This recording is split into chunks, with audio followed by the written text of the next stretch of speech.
Coucou, j'espère que tu vas bien. Là, dans ma toute dernière vidéo sur les 78 cartes du tarot, on a parlé de la force. Tiens, la force, ici. Et on a vu que la force, c'était vraiment l'amorce du travail sur notre propre inconscient après avoir affronté le monde environnant quelque part. Donc aujourd'hui, on passe à la carte de l'ermite qui est plus dans le repli.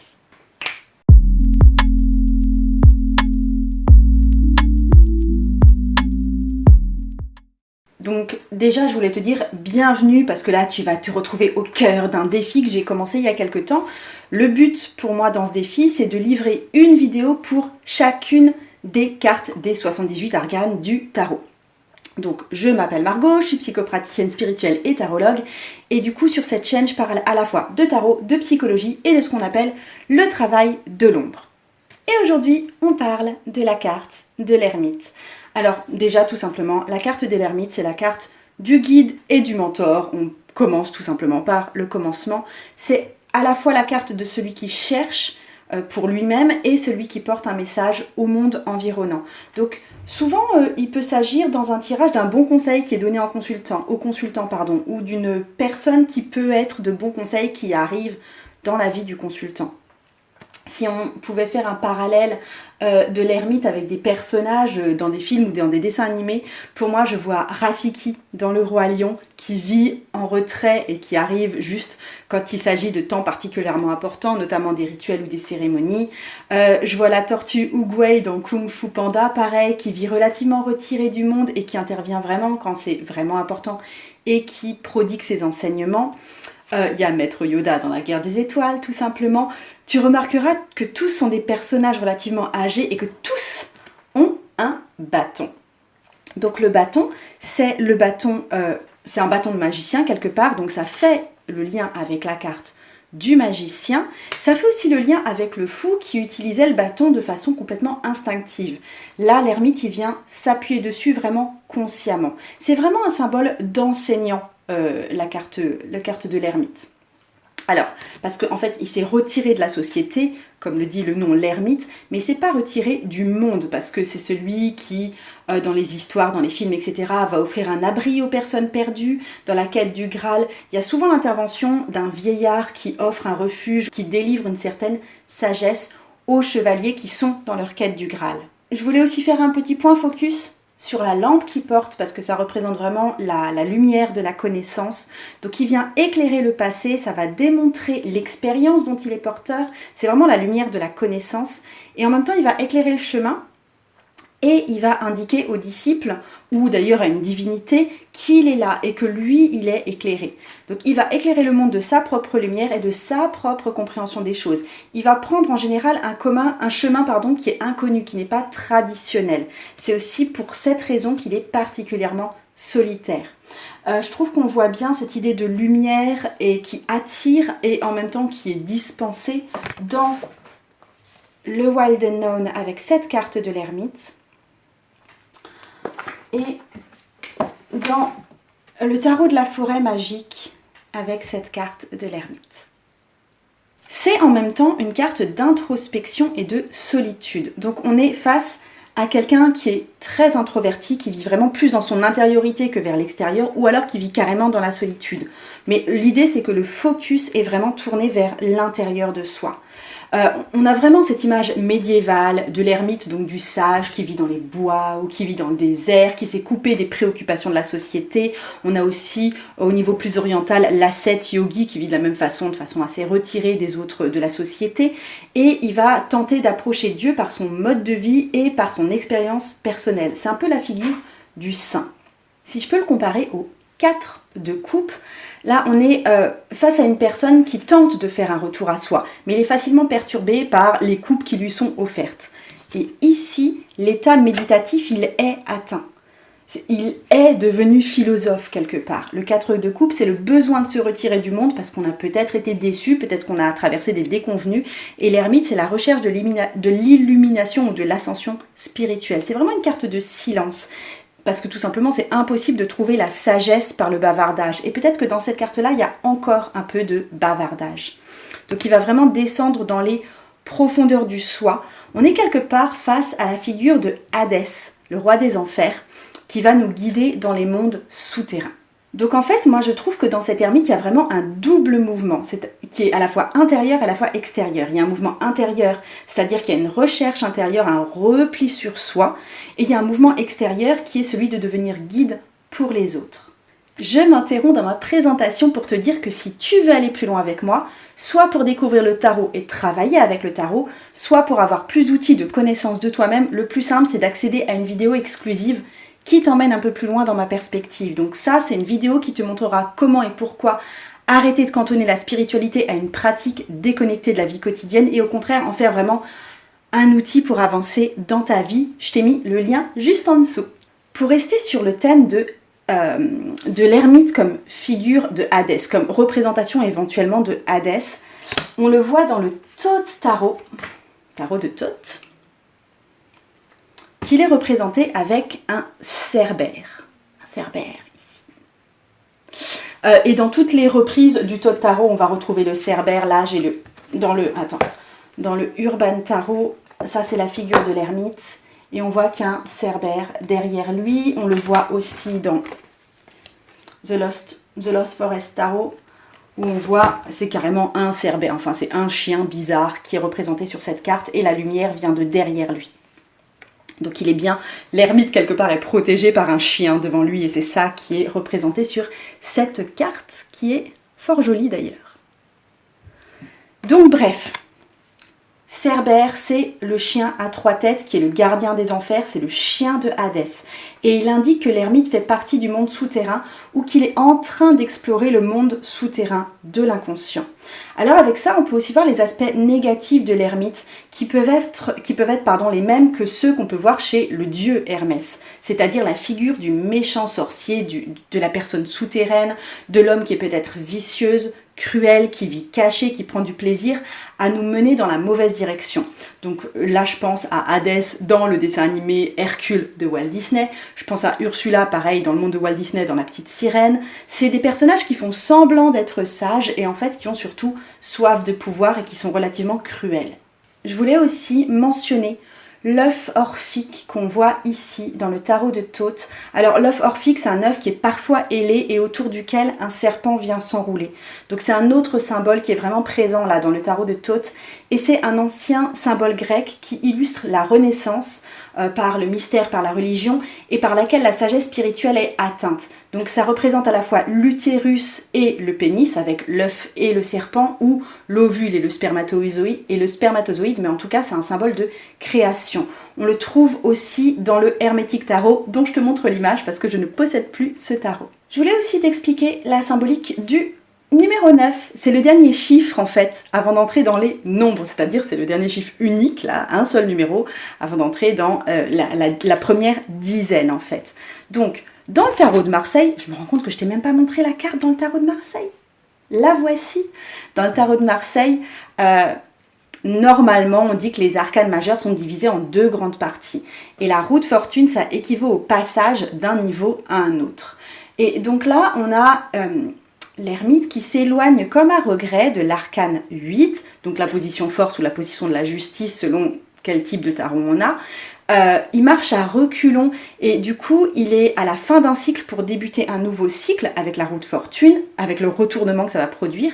Et donc l'ermite il va peut-être être dans une période de contemplation avant d'entamer ce retournement. Si on considère, comme dans le système de Rider-Waite-Smith, que les arcanes majeures sont répartis en 3 parties de cette carte, on peut voir ce retrait de l'ermite et de la roue de fortune qui va suivre juste après comme 2 pas décisifs vers un but plus grand. Le 9, c'est aussi 3 x 3, donc il y a un fort lien avec, attends je te trouve la carte, avec l'impératrice. Ça vient évoquer les 9 mois dans une grossesse, il y a un lien justement là-dessus très fort aussi avec la lune, puisque la lune c'est 18 et 1 plus 8 égale 9, si on fait une diminution. Donc on est vraiment dans le 9e mois du fœtus qui est prêt à abandonner la matrice pour entrer dans un monde nouveau. Avec ce symbolisme du 9, on est aussi dans une figure peut-être christique. Jésus, il a été crucifié à la 3e heure, il commence son agonie à la 6e heure et il trépasse à la 9e heure. Donc on retrouve ce truc du 3 x 3 dans la carte de l'ermite. Pour moi, le 9, c'est aussi la carte du neuf, de la nouveauté. Et l'ermite, il se prépare à vraiment faire un saut dans l'inconnu. Si on le compare à la carte du pape, le pape, il va jeter un pont vers un idéal, mais qui est connu, qui est écrit, qui est transmis, etc. L'ermite, lui, il vient jeter un pont vers un monde inconnu. Donc c'est vraiment, avec ce 9, une carte à la fois de sagesse et à la fois de crise, de passage. Petit détour astrologique, l'ermite est associé à l'élémentaire, à la planète Mercure et au signe de la Vierge. Donc la Vierge, on retrouve cette énergie vierge dans la Vierge au sens de n'avoir fait l'amour encore avec personne. On retrouve ça dans la Lune, on retrouve ça aussi dans la grande prêtresse, cet aspect virginal. Et à nouveau, avec cette idée de vierge, ça suggère le retrait du monde, puisque la vierge ne signifie pas seulement l'innocence sexuelle, mais aussi le choix conscient d'éviter de s'impliquer sexuellement. Donc, selon Waite, l'ermite, ça représente une des vertus cardinales, c'est-à-dire la prudence. Il est dans cette optique de ne pas gaspiller, ne pas désirer. C'est une forme de parcimonie divine. Il ne veut pas perdre de temps, il ne veut pas perdre de ressources, il ne veut pas perdre d'argent. Donc c'est un chemin vers le divin par l'attention et la parcimonie. Et ça, c'est effectivement une énergie assez vierge au sens astrologique du terme. Je voulais te montrer aussi, parce que je pense que c'est ma carte préférée de l'ermite. C'est dans le Bradi Tarot. Le lien entre l'ermite et la figure du hibou, le symbolisme du hibou, parce que, alors c'est représenté dans d'autres jeux sous forme de hibou, mais j'en possède pas. C'est le seul que j'ai avec l'ermite en hibou. Donc, les Américains d'origine, donc les Indiens, étaient considérés, les hiboux à ce moment-là étaient considérés comme des porteurs de rêves. Donc là aussi, on voit la relation avec la lune, donc à l'ermite. Et on peut voir l'ermite comme quelqu'un qui interprète les rêves et qui est un maître pour déjouer les chemins bizarres par lesquels l'inconscient vient s'exprimer. Les oiseaux en général vont symboliser l'esprit, donc on est là aussi dans l'idée de la planète Mercure, puisque Mercure c'est l'esprit, et dans la mythologie, dans les mythologies, les oiseaux vont souvent servir de messagers entre les dieux et l'humanité. Donc la personne qui a appris le langage des oiseaux a quelque part un pouvoir prophétique. En Europe, il y a un double symbolisme du hibou. La première, c'est ce que je viens de dire, l'image de la sagesse. C'est repris dans pas mal de jeux, notamment dans le Wild and Known pour les personnages de la cour. Attends, je te les montre. Voilà, là j'ai le roi d'épée. Les personnages de la cour des épées dans le Wild and Known sont des hiboux et des chouettes. Et dans le Helgoliath Tarot, on a aussi des hiboux et des chouettes qui sont représentés en tant que personnages de la cour. Ici, on a la reine de bâton. Donc ça, c'est pour la première interprétation, c'est le hibou égale image de sagesse. Mais la deuxième image possible, c'est l'image du lien avec le diable, l'animal qui est familier d'une sorcière, comme les chats noirs. Il y a cette assimilation-là qui est faite. Et en fait, il y a une certaine peur instinctive des hiboux chez les humains qui vient du fait que les hiboux, ça chasse la nuit. Et du coup, ça vient incarner cette peur du noir très viscérale chez les humains. Mais dans la carte de l'ermite, on est venu ajouter quand même la lanterne, donc on apporte cette lumière au hibou, et la lumière des hommes peut illuminer la nature qui peut être tellement effrayante. Donc l'ermite, il vient faire de la lumière sur la peur du noir, sur les superstitions. On peut aussi dire que la vraie sagesse, elle va pas renier toutes les mythologies, tous les savoirs spirituels, etc., mais qu'elle va illuminer nos propres croyances pour qu'on puisse accéder à la vérité centrale des mythes, des contes, des mythologies. L'ermite, il fait aussi partie des archétypes masculins des arcanes majeurs. Donc, dans les arcanes majeurs, et même dans les personnages de la cour, on peut voir l'image du père sous tous ses différents aspects. Donc, je voulais te montrer, par exemple, la carte de l'empereur. Donc là, c'est vraiment l'archétype du roi. Et également du pape qui est le porteur de savoir. L'ermite, il est plus porteur de sagesse.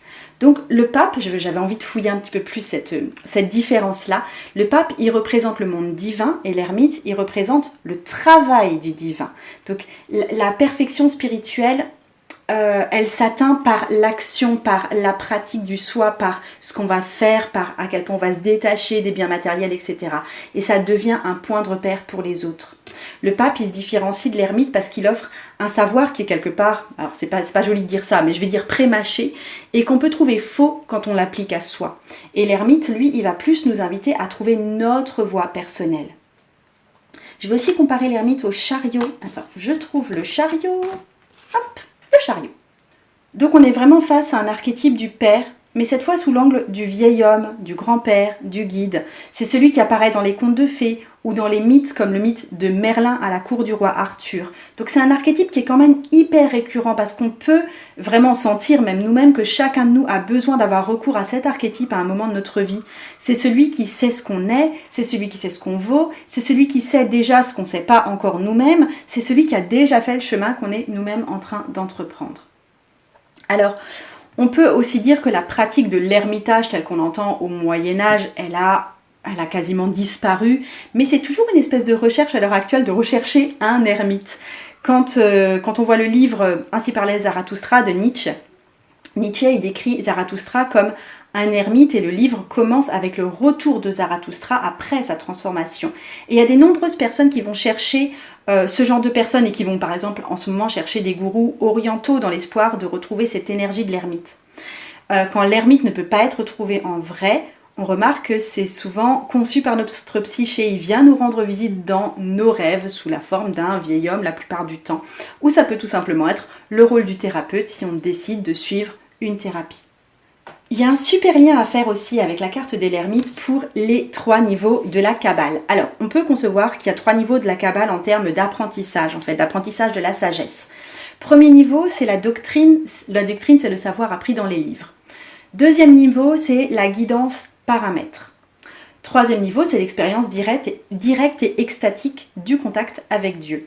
Donc, quand on est dans ces 3 niveaux, on rejoint les 3 rangées des arcanes majeures. Donc pour ce qui est de ces 3 rangées des arcanes majeures, c'est quelque chose que j'ai déjà largement évoqué dans ce défi de 78 cartes, donc suffit que tu regardes les vidéos précédentes, je vais t'en dire sans doute beaucoup plus qu'aujourd'hui. Mais en fait, non seulement ça va représenter ces 3 niveaux des arcanes majeures, mais aussi on va remarquer que dans chacune des lignes, on va trouver une des cartes qui représente doctrine, maître et expérience directe avec Dieu. Et tout ça, ça va former un triangle isocèle. Je te montre comment. La première carte, c'est le pape. Ça, c'est le savoir appris par les livres. Ensuite, on a l'ermite, qui est la guidance paramètre, par un maître. Et ensuite, on va trouver le soleil, qui est l'union divine avec Dieu et l'extase. Et en fait, le soleil, il est directement en dessous de la carte du pape. Et l'ermite, il est un peu décalé vers la gauche. Tout ça, ça forme un triangle isocèle. Et je trouve ça magique de retrouver ces points différents placés de cette façon-là. J'aimerais m'attarder aussi sur l'idée à la fois de hauteur et de profondeur qu'on trouve dans la carte de l'ermite. Donc l'ermite, il semble se tenir sur un pic montagneux. On le trouve aussi dans le tarot de la forêt magique. C'est vraiment une idée de hauteur, de montagne en fait. Et ça va avec l'idée générale que les hommes doivent s'élever pour trouver l'illumination. On parle de s'élever vers une vérité plus haute. Dans la plupart des religions, la terre, c'est la limitation physique, le ciel, c'est la libération, la terre, c'est les limitations physiques et le ciel, c'est la libération spirituelle. Mais on a l'impression en même temps que l'ermite se trouve dans une sorte de cave ou de grotte. On a cette expression qui est souvent très sombre dans les cartes de l'ermite. Là, c'est le Urban Tarot. Là, j'ai le Wildennauen. Et j'ai surtout le Helgoliath Tarot. Donc les vrais ermites, ils sont souvent retirés dans des grottes ou dans des lieux petits et clos. Et ça rappelle que les êtres humains ont un jour pratiqué leur rituel et ont peint leur peinture rupestre dans des grottes. Je pense à la grotte de Lascaux, la grotte Chauvet. Et en fait, le fait de descendre dans une grotte, on peut l'assimiler à entrer à nouveau dans l'utérus. Attends, je te trouve la carte. C'est entrer à nouveau dans l'utérus de la mère. Et ça, c'est plus qu'une idée philosophique, parce que pour abandonner la lumière et pour entrer dans l'obscurité, l'ego doit abdiquer sa peur de se séparer du monde qu'il connaissait auparavant. Et dans la grotte, on redevient une part du tout. Donc on peut voir l'ermite de 2 façons. On peut le voir s'élever pour chercher la sagesse, l'illumination, sa mission d'enseignant. Et on peut aussi le voir descendre là, on le voit aussi là. vers l'unité avec l'impératrice et son rythme terrestre éternel. Je voulais faire aussi le lien avec les autres cartes de tarot dans la suite en fait. L'ermite il va se trouver directement sous la grande prêtresse dans les arcanes majeures quand elles sont disposées en 3 lignes de cette carte. Donc c'est 2 cartes de retrait du monde et on peut en tirer la leçon on doit se retirer du monde si on veut travailler sur soi-même. Alors, et aussi, attends, je voulais te montrer comment ça se passe dans les 2 rangées des arcanes majeures avec le début à chaque fois de chaque ligne. Oups, oups, oups, oups. Hop, ça passe comme ça. Avec la force, on entame la 2e ligne des arcanes majeures. Et on voit qu'on renverse en plus les archétypes sexuels. Le magicien, grande prêtresse, ça devient force, ermite. Donc on a une inversion des sexes dans la 2e ligne. On peut le voir comme le matriarcat. Auparavant, le rôle de guide est confié aux femmes et ensuite le patriarcat, le rôle de guide est ensuite confié aux hommes. Et on voit que la force, ça rajoute un pôle féminin au magicien et l'ermite, ça rajoute des qualités intellectuelles, donc masculines, aux instincts féminins de la grande prêtresse. La grande prêtresse, elle détient tout le savoir, mais à un niveau qu'elle peut peut-être pas exprimer dans des termes vraiment rationnels, tandis que l'ermite, c'est vraiment l'éveil qui amène la sagesse intérieure de la grande prêtresse à la lumière de la conscience et de l'intellectuel. Voilà pour la carte de l'ermite, j'espère avoir éclairé ta lanterne, le bon jeu de mots. Donc je te quitte sur cette petite carte là. J'espère que ça t'a plu, n'hésite pas à commenter sous cette vidéo si ça t'a plu. Je prends toujours un grand plaisir à lire tes commentaires. Et puis je te dis à la toute prochaine, parce que la toute prochaine c'est la roue de fortune. Je me réjouis aussi de travailler sur cette carte et je te dis à très vite. Salut!